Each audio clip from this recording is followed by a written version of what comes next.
Ini ada pertanyaan dari Ibu Rina Resa. Anaknya usia 2 tahun 11 bulan dan sudah diperiksa HB-nya 10. Apakah pertanyaannya nih, apakah perlu pemeriksaan MDT atau gambaran darah tepi? Nah, ini rupanya Ibu Rina ini sudah mencari informasi yang lebih jauh atau mendapat info dari dokter yang merawatnya. Nah, ini di Indonesia ya cukup banyak nih anak yang HB-nya rendah. Ya, nah ini kita mesti cari tahu dulu nih penyebab anemianya ini apa ini. Nah, paling sering itu kekurangan zat besi atau thalassemia minor.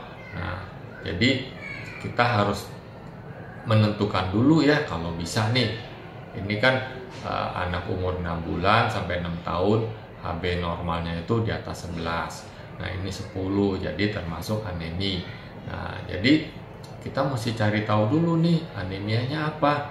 Tapi ngomong-ngomong, bahaya anemia apa sih?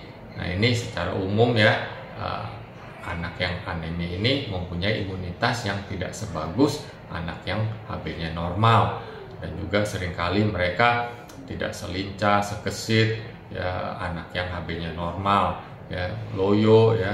Nah, kalau anaknya sudah lebih besar sekolah, ini bisa mengganggu konsentrasi sehingga mungkin aja pelajarannya tidak sebagus anak yang HB-nya normal. Nah, kembali lagi ke pemeriksaan untuk mencari tahu penyebab anemianya ini.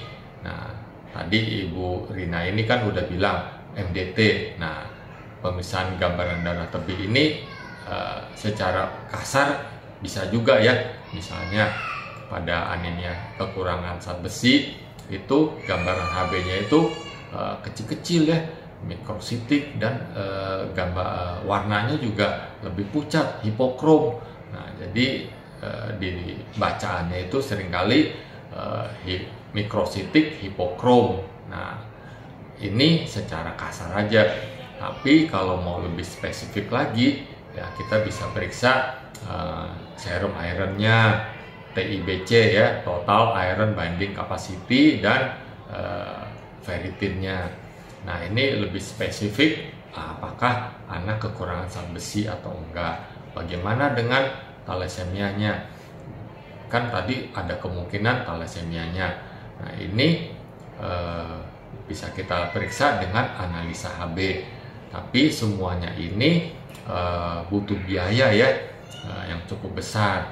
Nah, tadi kan saya udah sebut di Indonesia ini paling sering kekurangan zat besi. Ya coba aja dikasih suplemen yang mengandung zat besi.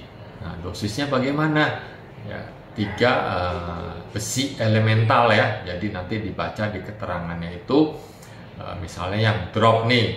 Ya, setiap mililiter mengandung 30 mg besi elemental. Nah, tiap pabrikan tuh beda-beda, ada yang 15, ada yang 50, jadi harus dibaca dengan teliti. Nah, dosisnya 3 mg per kilogram berat badan besi elemental. Misalnya anaknya ini 10 kilo misalnya, jadi dosis sehari itu 30 mg seharinya ini. Nah, jadi dikasih selama 1 bulan dan diperiksa lagi HB-nya. Kalau HB-nya naik, poinnya itu 1 sampai 2, nah kemungkinan kekurangan zat besi itu cukup besar. Jadi misalnya tadinya HB-nya 10, dikasih suplemen zat besi dengan dosis 3 mg per kilogram berat badan besi elemental. 1 bulan kemudian dicek, oh HB-nya jadi 11. Nah, ini secara tidak langsung anak Ibu Rina ini kekurangan zat besi. Tapi ini butuh waktu ya, kalau mau cepet periksa yang parameter yang tadi, tapi biayanya cukup besar. Semoga dapat menjawab ya.